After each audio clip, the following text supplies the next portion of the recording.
Namaste everybody, namaste. It is a book launch today the book is called Karma Curry for the mind, body, heart and soul. But this is not just going to be a book series for us. It's been a journey for all of us who work with the Karmavir movement and the Right Every Wrong movement. A journey which spans a decade now. And the journey began actually around October 2003, which is almost 10 years ago, a little over 10 years now, when Prince of Wales was scheduled to come to India. And I was working with an organization at that time who said that let's use this opportunity to have a fundraising dinner. And I said, I think we can do something better with this opportunity. And the idea which came to mind was that instead of just doing another fundraising dinner, which, a lot of money which is raised then goes back into that dinner, we said that let's do a small ceremony, and we chose the place. This place was the lawns of the YWCA. We used to run a homeless shelter. And we decided that we would honor unsung heroes, very little known people, like an auto rickshaw driver called Saddam Basha, a tribal lady called Mogalamma, who are doing huge service for society by making a difference in the lives of others. And that's where the journey of Karmavir started. That's when the seed was sown in the head, that how do we bring those real heroes to the fore? How do we tell the stories of real heroes in a world which is slowly but surely losing human values, because everybody thinks heroism is about celebrity, which I think is now being proven wrong, because you see how celebrities are falling the world over, right? Who is the biggest sports hero? Let me just establish this with a simple example. Who is the biggest sports hero in India? Anyone? Who is the biggest sports hero in India? Sorry? Sachin. Well, those of you who follow my posts on Sachin would know what I think about him. But I won't say anything derogatory about the man, because I think he's a huge cricketer. The world probably won't see a cricketer like him for the next few years, or maybe even a century. But I think a hero is a person who does something which is very small, but which makes a significant difference in society. And he doesn't talk too much about it. And he keeps very low profile. For me, the biggest sports hero, which most children and the youth don't know about, is a man who's given this country 6 champions at his own cost. Any idea who it is? He's not from the cricketing fraternity. He's given this country 6 champions on his own cost, with his own efforts, with his own competence, and with his own character. Badminton. Pullela Gopichand. Most children don't know about him. Most youth don't know about him. Everybody knows about Sachin. And Sachin endorses anything which will pay him a little money, including IIPM, which everybody knows what it is, and Sahara, of course, right? Now, Pullela Gopichand did something 12 years ago, which was very small, which nobody knows about. And what Pullela Gopichand did 12 years ago is very quietly, very silently said no to endorsing a big brand in this country. They were offering him a couple of crores. It became a challenge for the company. They said, who is this guy? Who is this upstart who refuses to endorse us? Double it for him, triple it for him, get him on board. And Pullela Gopichand said, you give me 100 crores, I won't do it, because I don't want to mislead the youth of India to think that Pepsi is a healthy product. That's Pullela Gopichand, the real hero, right? I think for me, and maybe for a lot of others, he is the real sports hero of this country. A story not told as yet. Right? He's one of our Karmavir awardees, and those are the people that we featured in this book. Gopichand is going to be in our next book. He was busy around the time when we were planning this book, because he was setting up the badminton league and so on. But another man, again, what I love him for is that he set up the academy without paying a single naya paisa bribe. It took him 5 years to get that land, because he wouldn't succumb to bribery. He used to go and sit in that office, though that land was rightfully his, because people would be asking him for bribes. And then he builds an academy on his own cost, and he gives the country 6 champions with his own skill and competence. That's heroism. Small but significant change, right? So that's one story of a hero. Gopichand is going to be in our next book. The heroes featured in this book, you will be meeting them very soon. There's another rickshaw driver, he's called Seth Saab. Seth Saab is a person who lives in Gandhinagar. I plan to go and meet him sometime soon and profile him in the next book. Seth Saab was offered big money around a year and a half ago by the Tata Group, because the patta of land which belonged to his family the title was not clear, and that patta of land comes in the same land where the nano factory is going to come up now. And all the legal eagles involved with the Tata Group figured out that we can't start building on this land till that patta of land is cleared. So they built up all the contracts, valued the land and said around 1.65 to 1.70 crores is what this man needs to be paid, because that's the current value of the land. They took a check, they took the contracts, and in their entourage went to meet Seth Saab, who's an auto rickshaw driver. Auto rickshaw, right? And they went to meet him. He was like a little overwhelmed because why are all these people coming to meet me in these fancy cars, you know? I mean, this is the first time it happened to him. And they told him, well, this is because that patta of land which has been sold, we need to get the title cleared. And this is the current value of the land, 1.70 crores, and this belongs to you. All you need to do is sign the papers. Now, a lot of people think heroism is about a lot of things, but for me, this is heroism. The man turns around and says, show me the papers, I will sign them. I'll honor the word of my ancestors, I don't need your money. And he refused the money. That's heroism. Heroism is not taking on 10 people in a movie or, you know, becoming a big star. It's not about fame and money. It's about what do you do to make that little difference while you can do it. Right? And those are the stories we've got in this book. You'll see them, you'll see the heroes on stage very soon, right? I'll like to call upon all of them. I'll start with Mr. Arun Maira. Mr. Arun Maira was one of the heroes featured in our book. Ms. Geeta Chandran. I would like to call upon Hunar Brar. Hunar Brar is one of our volunteers at iCongo. He's not a hero featured in the book, but he's been a driving force behind the book. I'd like to call upon Jyoti Nanda, who's a co-author. Meenu Chopra, who's a Karmavir curator. Meera Sanyal. We have a very special guest with us today. His name is Noel Daniels, and Noel has come all the way from South Africa, and I love the respect and honor that he's shown for this book and for our mission and movement. Noel Daniels. Noel is the biographer for Kumi Naidu, who's a globally renowned activist and the CEO of Greenpeace globally. Noel's written Kumi's story, yeah, and we have my personal favorite friend, Dr. Lal, Thang Singh Chinkulal. Please come up on stage, sir. So those are the heroes that you're going to meet today, and then I have a little hero in my life. His name is Jeroninio Almeida. Dear God, my mother's helping me to write this letter to you since my pet dog, Kane, died last night and must have reached you in heaven. I loved him very much, and he was a wonderful dog. Please look after him. I'm sending his photograph so that you will know that he is Kane. Thank you, God. Love, Zorawa. His mother helped Zorawa put the letter in an envelope, and also enclosed was a photograph of Zorawa playing with Kane. Zorawa wrote the address himself, and this is what he wrote. To dear God, heaven, from Zorawa Almeida, Casa Almeida, Naga Baga, Valley, Salset, Goa. A few days later, the postman delivered a packet addressed to Zorawa with "From God" written on it.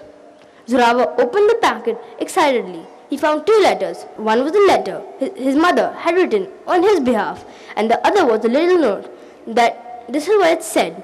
Dear Zorawa, Kane is very much with me here in heaven. I could recognize him immediately. Kane is here, but his thoughts are always with you.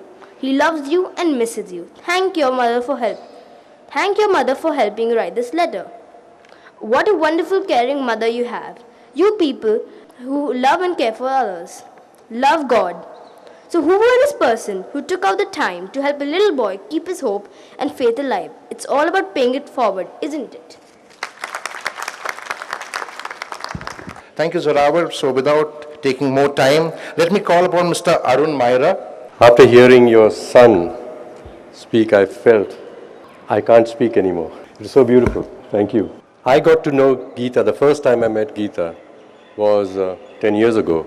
And I want to tell you how I got to meet Geeta. I will explain my connection with what is written about Geeta in this book, which I'll read for you. A group of people, international people, from the United Kingdom, from the USA, from South Africa, from our country in India, were on a journey since 2000, exploring how to make sense of the world. They felt that the world is being described to us too much in numbers. And especially if you read business papers, economic papers, it's about the numbers. And the numbers are supposed to indicate whether the world is all right or not. The GDP has gone up or gone down or wrong. Or we try to explain to others the world through long streams of words. And after some time, young children, others will say, this doesn't make any sense. So we need a new way to understand the world, new language to understand the world, new mediums to connect with the world. And so that's why this group came to India. They felt that in India, things were happening, people were speaking, people were doing in such a rich variety of ways that maybe through what they were expressing, these international people could begin to understand the forces that are shaping the world. India has classical dance, of course, probably the richest tradition of classical dance anywhere in the world. So, Geeta Chandran was mentioned to me, and if she would be kind enough to entertain these 9 or 10 persons and to talk to them. And we'd asked everyone that we were to meet, like we did meet that morning. Geeta, that morning we had gone and met Arvind Kejriwal, that was, I'm saying, 10 years ago, across the Jamuna where he was sitting and talking about, with his people, what he felt was wrong in the world and what needed to be done. So we came to Geeta in her living room, and she was very gracious to receive us at home and to talk to us about something that was on her mind that she wanted to make the world understand. And what you see here is so timely now, and this was, as I said, 10 years ago. Today, women, the violation of women is so much on our minds. So here I'm going to read without much more ado. Geeta performed a dance for us. She didn't speak. But as she was performing her dance, her dear husband said, there's a poem at the back, when we were given a copy of it, I have it, but this is in the book. It says, much later, in an original poem created for her dance, she had underlined the need for women to move to personhood. And here's the poem. I too want to be a noun, not just a mountain of verbs, listening, doing, toiling, cleaning, cooking, washing, birthing, mothering, grandmothering, bleeding, loving, healing, just a mountain of verbs. I too want to be a noun, not just a pile of adjectives, obedient, diligent, patient, intelligent, hardworking, sexy, affectionate, homemaker, caring, darling, God-fearing, just a pile of adjectives. I want to be a noun, like her, equal in every way. I too want to be, just be. And later, in this lovely story about this lovely person, Geeta, it says, her choreography of explorations was visualized in 3 sections. In the first, she portrayed a woman defined by the several barriers that demarcate her existence. Restricted spaces squeeze the very oxygen from her lungs. She plays stereotypical roles, is bound by custom and tradition, and loses her individuality.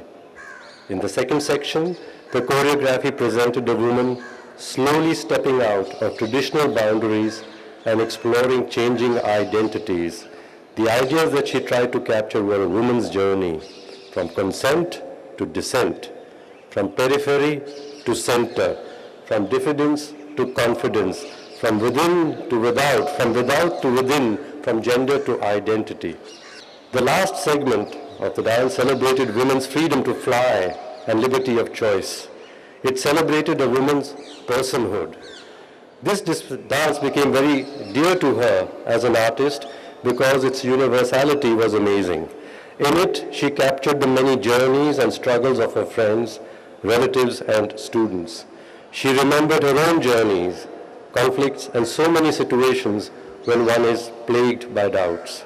How often is it that women are forced to confront their inner voices and debate within themselves on issues of identity? The issue of choice is a special burden for women. They have to transcend convention and societal expectations and step out of stereotypical contexts to establish their identities. But then fiery ambition prods and one makes the choices that lead one to fulfillment. But that journey is not easy. Women are caught in situations where they are confined by forces beyond their control. When they move out, it is in a zone of darkness. We see so many stories around us of women venturing out into the light and what they confront there. They have to chart their own course. If they fail, they are not accepted back. Their journeys have no destinations and no points to return to. It is this fear that that's Gita, always tried to capture in explorations. Gita says, the dance celebrated women leaving their bundles of doubts behind and doing what they truly wanted, of their being linked with their inner voices and of reaching pinnacles of success which makes all the struggles and stifle worth it. Gita went on to establish her own dance institute, Natya Vriksha, where she mentors over 100 young women. They come to her not only to learn dance and its philosophy, but also valuable lessons that make life exciting to experience. Gita enables them to find their spine, both the physical spine, as is used in classical dance, and the metaphorical spine that gives their personalities its dynamism. For centuries, women were supine, says Gita, but today, a woman's spine helps her hold her head high and achieve her milestones with dignity. In our spine is freedom, concludes a smiling Gita. That's Geeta Chandran. The next reading will be done by Geeta Chandran herself. Namaskar.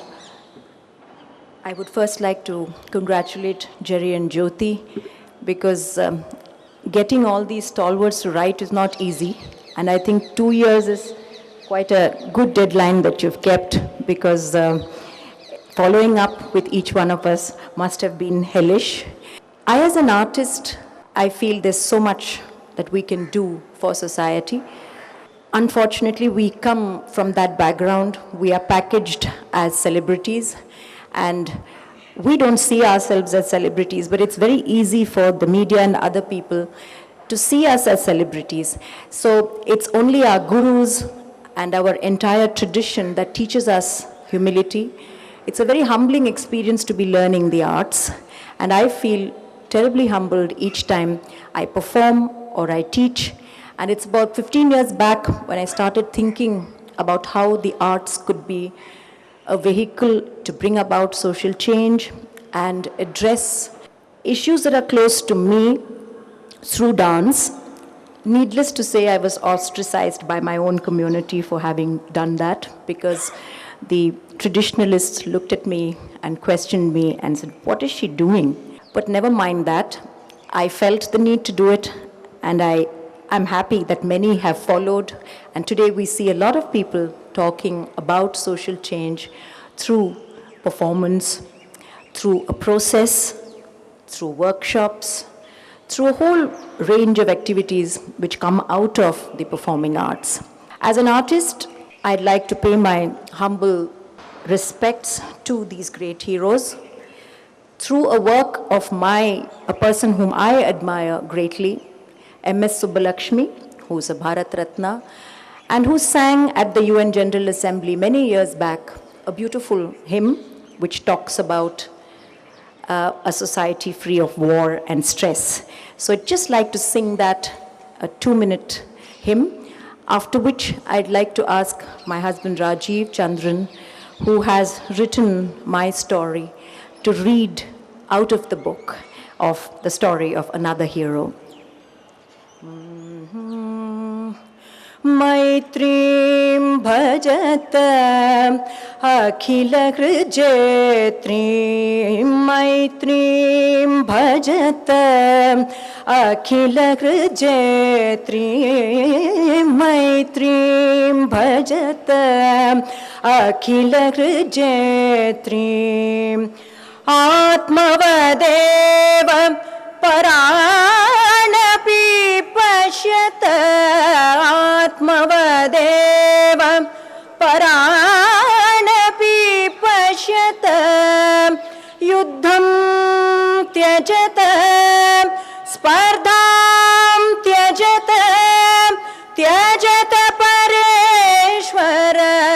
क्रममाक्रमणम् त्यजत परेश्वर क्रममाक्रमणम् मैत्रीं भजत अखिलहृजेत्रीं मैत्रीं भजत अखिलहृजेत्रीं जननीं पृथ्वीं कामदुधास्ते जननीं पृथ्वीं कामदुधास्ते जनको देवः सकलदयाळो जनको देवः सकलदयाळो दाम्यतदत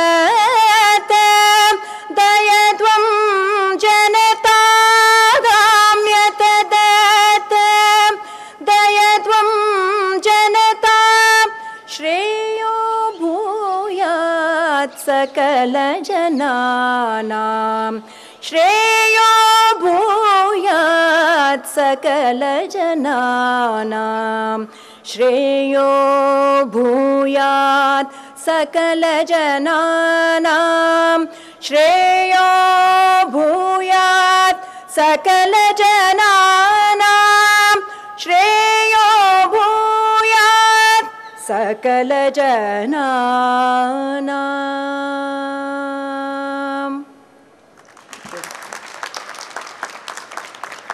A compassionate healer, Dr. Chinkolal Thangsing. I'm delighted to be reading from this chapter. His biographer, Hoinu Hozel, happens to be a dear friend from the media fraternity. So these are Hoinu's words capturing the work of Dr. Thangsing.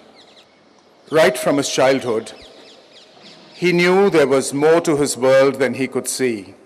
Surely, beyond those salubrious tall mountains that he saw every morning on his way to school, he knew deep inside there was another world. I had a strong desire to explore what lay beyond those mountains, he says, vividly remembering his childhood, spent in a dusty little hamlet in Lamka, Churachandpur, the largest district of Manipur in northeast India. Chinkolal Thangsing was an extremely curious child. He was always too big for his boots, but in a positive sense. He'd always wanted to know more and made sure that he found the way to do so. He befriended his elders and tried to see the world through their eyes. He was enchanted by their tales of hunting expeditions and prodded them to tell him more. He has always known what he wanted. So at the age of 13, when this mild-mannered and soft-spoken child set his mind to be a bureaucrat, it was in all seriousness. In his mind, he painted a picture of himself heading a law enforcement agency, but there was one thing that he had never even considered: becoming a doctor. It pained the sensitive child to see any kind of suffering, and if he became a doctor, he knew that he would be a witness to those pains. Therefore, he made up his mind that he would be anything but a doctor. Fate, as usual, had something else in store for him. In his own words, he sums it up: "My life has been a miracle." In the concluding paragraphs of the chapter, talking about the Touch of Hope Foundation that he set up, this was what led him to nurture the foundation, his current pet project, the Touch of Hope Foundation, THF, that he set up in 1993. One of the salient features of THF is to be human and compassionate to those who are suffering. Chinkolal is determined to change lives and be a paragon of change himself.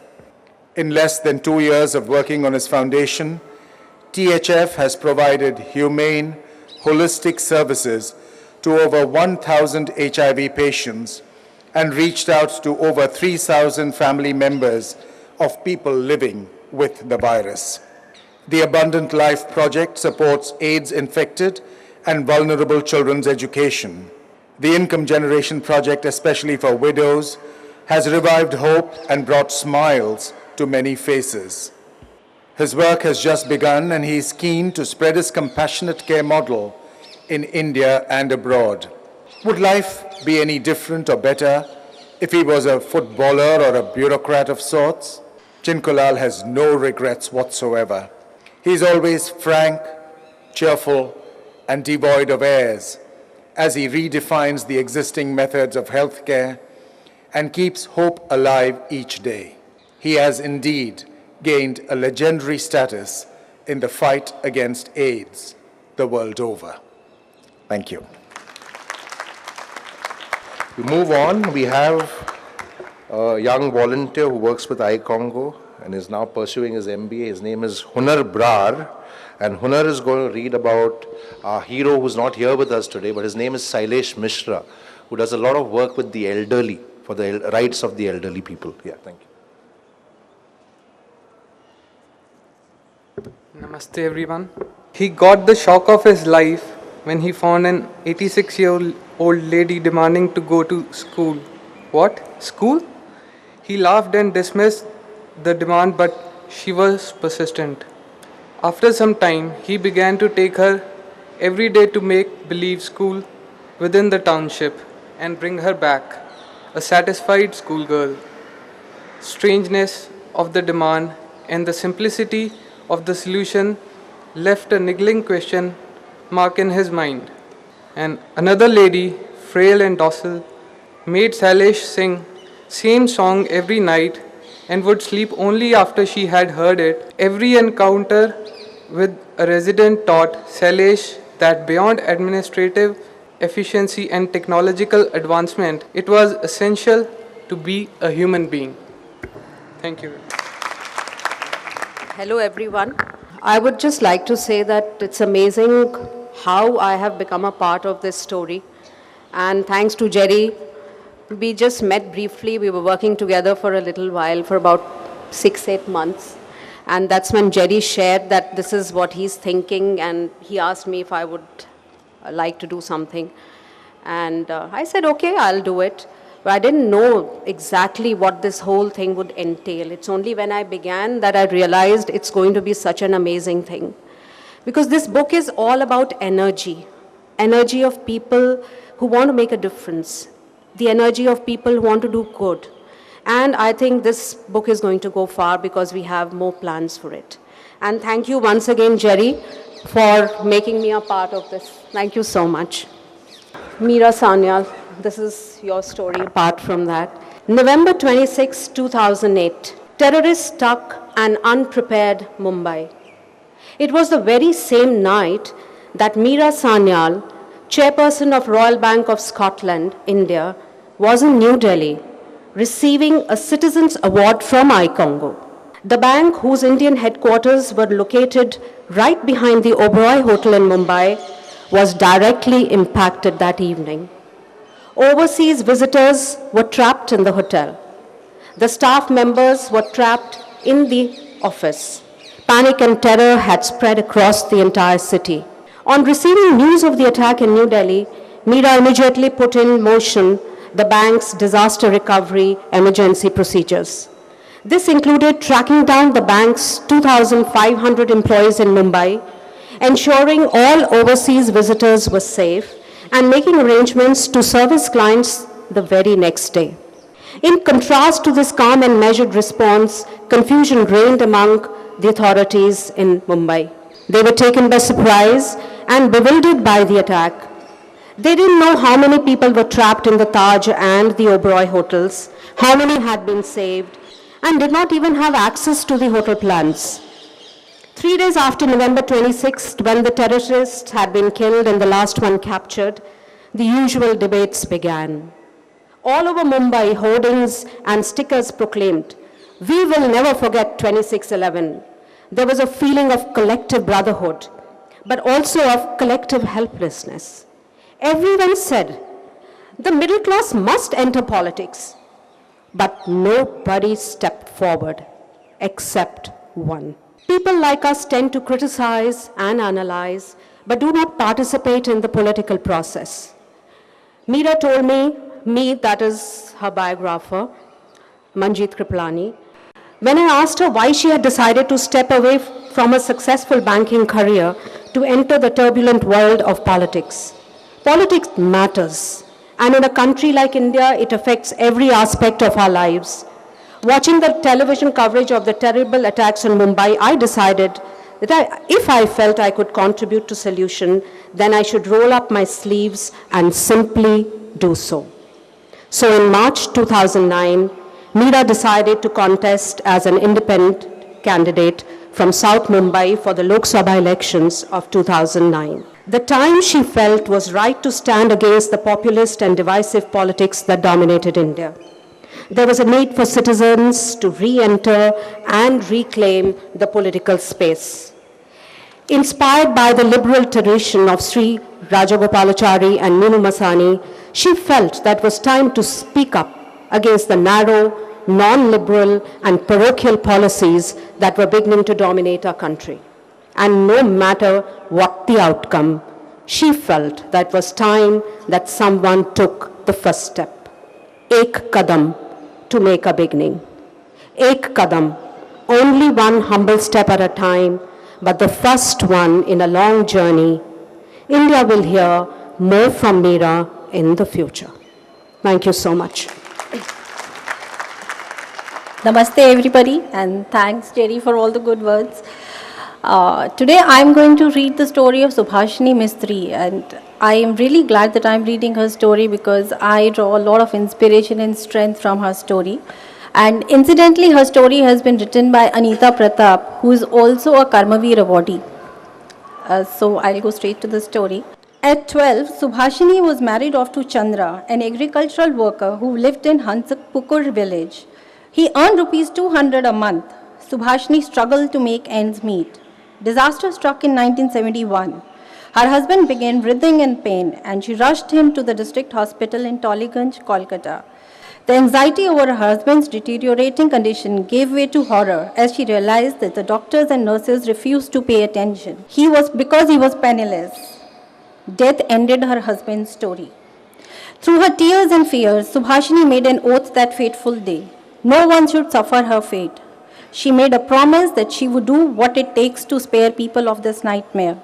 She would build a hospital for the poor. For 20 years, she scrimped and saved. She spent nothing on herself and little on her children, except for Ajay's education. With the industriousness of an ant, she saved little by little for a purpose. She had not given up on her dream. She was determined to build that hospital. In 1992, she bought 1 acre of land in her husband's village for rupees 10,000. She moved back with her children to her husband's hut that had been lying vacant all along. She gathered the villagers and told them of her plan. She would donate her 1 acre land for the hospital, but the villagers will have to donate the money to build a thatched shed that could serve as a dispensary for the poor. The public donation totaled rupees 926. Some villagers contributed in kind, providing bamboos, palm leaves, truckloads of earth and wooden planks. The poorest offered their labor. Thus, a 20 feet by 20 feet temporary shed was constructed in 1993. Subhashini was very clear about her goal. This was a hospital for the poor. This was not a business. Yet she knew that the hospital had to be self-sufficient. It cannot survive forever on donations. So while the poor got free treatment, those who lived above poverty line had to pay rupees 10 for consultation. Still, this was not sufficient to cover the day-to-day expense of running a hospital. There is a perpetual shortage of funds. We live from month to month, reveals Ajay, her son who is now a doctor. Subhashini is now getting old. Her knees are giving her a lot of trouble. She now tends to the sick in the hospital. She has given up selling vegetables. She says, "This hospital means everything to me. It is my wealth, my knowledge and my happiness." But her mission is not over yet. Only when this hospital becomes a full-fledged 24-hour hospital can I die happy, she concludes. Thank you. We next have Meera Sanyal, and Meera's going to read Arun Maira's story. Thank you, Jerry, and I have to say that it's a real pleasure to be here. I think Jerry and I must have some karmic connection going back many years. because as you see, the story of my life is quite closely woven with I-Congo as well. And it's a great pleasure to read this excerpt on Arun Myra from the beautiful story, which is entitled For the Love of India. And I've had the privilege to know Arun for some years, and I think he epitomizes to me all that is good about professional India. I think, you know, if you look at the media today, if you look at what's happening in the country today, amongst many of us, there is a sense of helplessness, of hopelessness, sometimes of anger, often a lot of cynicism, and of despair. But as we've just heard in some of these beautiful stories, including that of Subhashini, this is a wonderful country, filled with really hardworking, entrepreneurial, innovative, generous, decent people. Unfortunately, our leadership doesn't reflect many of these qualities. In fact, I'd go so far as to say it reflects very few of these qualities. But there are people who are fighting to change it. There are people fighting to change it from within, and Arun is one of those people, and therefore definitely a hero to me. So it became very clear to him that both electoral democracy and free market capitalism were facing challenges from within, which had significant implications for both India and India Inc. It is on this journey of discovery that Arun has spoken and written extensively about 21st century capitalism and about Indian democracy. He has penned 5 books. All of them are thought-provoking and deal with issues like transformation, capitalism, democracy, and the future of India. There are 2 important points that Arun has been pointing out through his writings. One, that both capitalism and democracy, as we know them today, will need to evolve to meet the needs and expectations of the 21st century world. And 2, that India will have to find its own path. Emulating the US and envying China will not help. Why? 3 important megatrends are shaping lives, politics, and business in the 20th century world, he says. 1, with communism dead, there has been an arrogant, almost unquestioning wave of free market capitalism across the world, including India. The global economic crisis, greed, and popular mistrust have now put a question mark on this trend. 2, the explosion of media, internet, and communication has enabled ideas and news to spread seamlessly. And 3, there is an awakening of human rights across gender, class, and castes, with civil society emerging as an important mediator, bargaining for people with the governments and with businesses.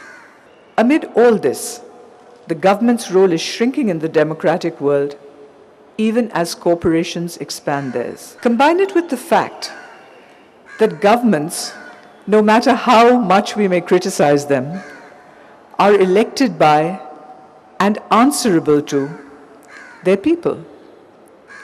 But corporations are accountable only to their shareholders, and you see a democratic deficit that is growing rapidly. That's the deficit that civil society is filling today.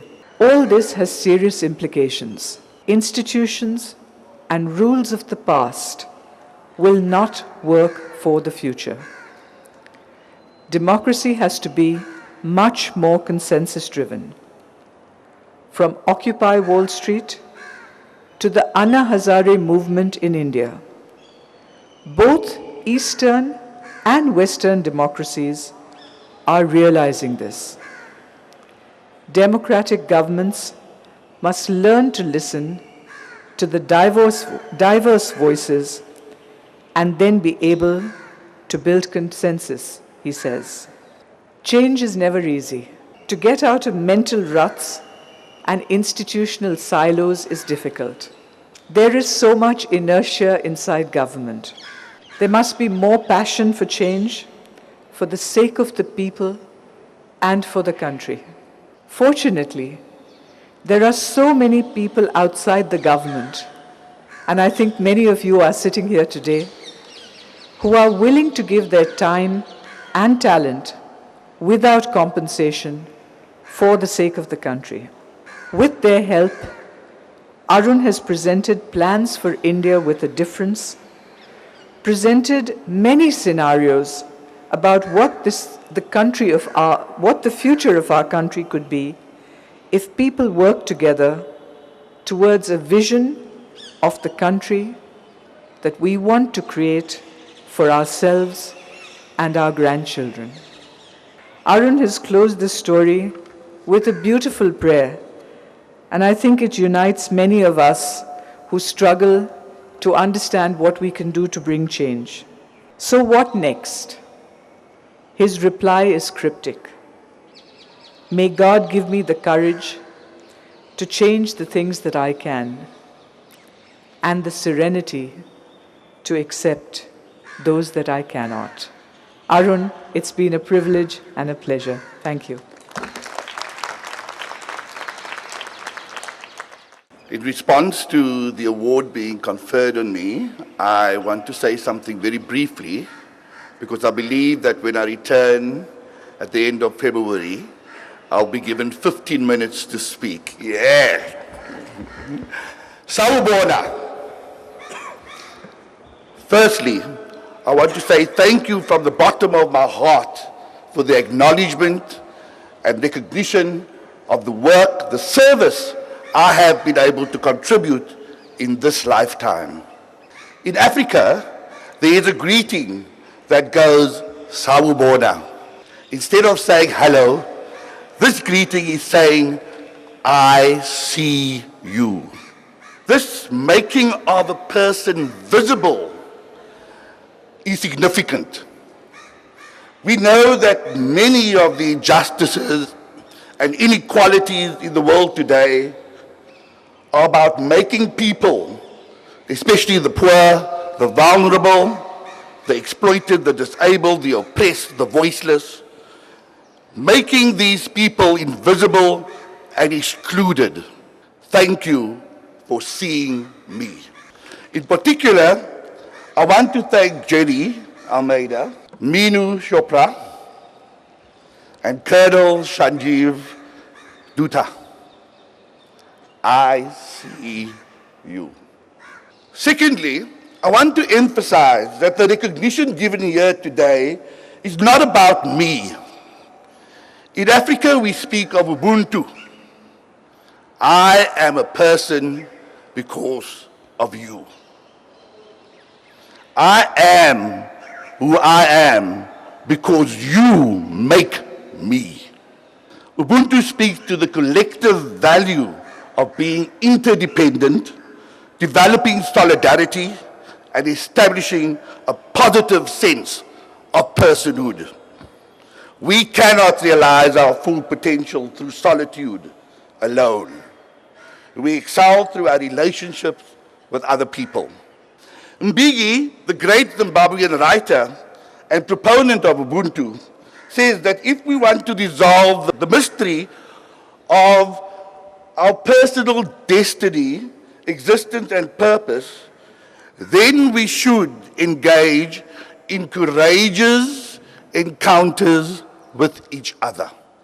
One of South Africa's outstanding leaders, Archbishop Desmond Tutu, whom I'm sure many of you know, said Ubuntu embraces hospitality, caring about others, being willing to go that extra mile for the sake of another.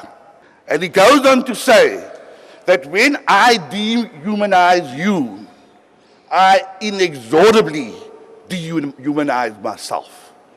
So thank you here today It's not only from me, but from all the people who have impacted upon me throughout my short life here on earth. Talking about earth, I have to acknowledge Kurry Naidu. Much of what I want to say about him is captured in the chapter I will be sharing with you. On a very personal level, I want to say I miss him terribly today because it's him who brought me here. As you may know, Kurry wanted to share this moment with us, but his work in securing the release of the Arctic City has made that impossible. I do, however, feel his presence, and I hope you do too. For that, I'm grateful. Our dream, the African dream, is to spread the spirit of Ubuntu in all its forms, uniting people across our global village to create a better world for all of us. Many of us may feel too weak, too small, lacking in power and influence to make a significant change in the world. I want you to think about this. If you think you are too small to make a difference, think of sleeping in a room with a mosquito. In the words of Marianne Williamson, as quoted by Nelson Mandela in his inaugural speech, as we let our own light shine, we unconsciously give other people permission to do the same. As we are liberated from our own fear, our present automatically liberates others. The reading in the book that I've been given to present to you deals with Kurry Naidu, as you've heard, and it picks up on the theme of making curry. As with the secret of good curry, we need to ensure that we give depth to the cooking style and acknowledge the complexity of combining a wide range of individual ingredients and spices. In the correct proportions, with the right timing and precision, we can produce a culinary delight that no words will ever be able to explain. Out of the individual parts that have no taste value when we start, we can produce an outcome that in its totality brings nothing but pleasure and titillation to our taste buds. But oh, how aware we must be of the other actions that we require. How often we need to stir and nurture that pot. We cannot be scared. We need to be bold and brave. How much love, passion, and commitment do we need to put into that pot so that what emerges is not filled with mere physical items, but indeed holds the spirit and the soul of its creator within the vestiges of every mouthful. Now a youthful 48, Kurry served as the executive director of Greenpeace International, an organization with close to 3 million contributing members, in excess of 20 million volunteers, cyber activists and others, and 4,000 employees in more than 50 countries. They needed someone who was a bridge builder, an alliance builder, someone who was committed enough to work 24/7, and someone who was not afraid to take risk. I maintain that he was brought into that position precisely because he is a master curry maker. Thank you. Thank you, Noel. So great energy over there and great energy to speak about a man called Kurry Naidu, who's really a lion amongst men, right? I've met him and huge energy with Kurry Naidu, who's a driving force. Yeah. So thank you so much, Noel. And the best for the last, like they say, we have my friend Dr. Lal. Thank you very much for this opportunity. I'm deeply honored and humbled to be among all those heroes. I never thought that as a doctor and doing my work, which is expected of me, would make me a hero. Maybe I was wrong. I will be reading about Ek Tara, the wings to dream and fly.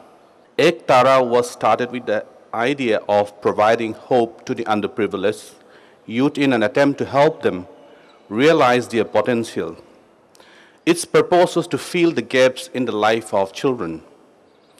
Education taking top priority, followed by soft skills such as social interaction, computer literacy, and etiquettes.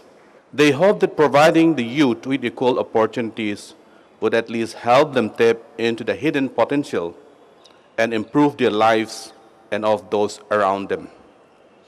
What motivated them further, as he explains, was not the recognition they received early on in their work, but the zeal with which the unfortunate live. It was fascinating to see and observe people who had nothing to look forward in life with the contentment and satisfaction of those who had everything they could dream of. A great example is Lata, a student of one of their care centers, who, having gone through their training, has now managed to open her own parlor for other children in the vicinity.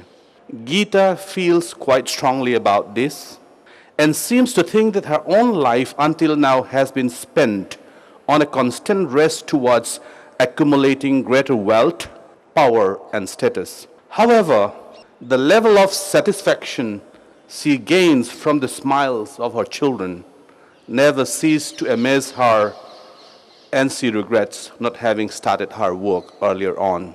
Ek Tara is not about social change, but a story of an ordinary individual trying to make a difference. The USP of Ek Tara is this: two friends coming together to give wings and to share passion and follow its path to wherever it might lead.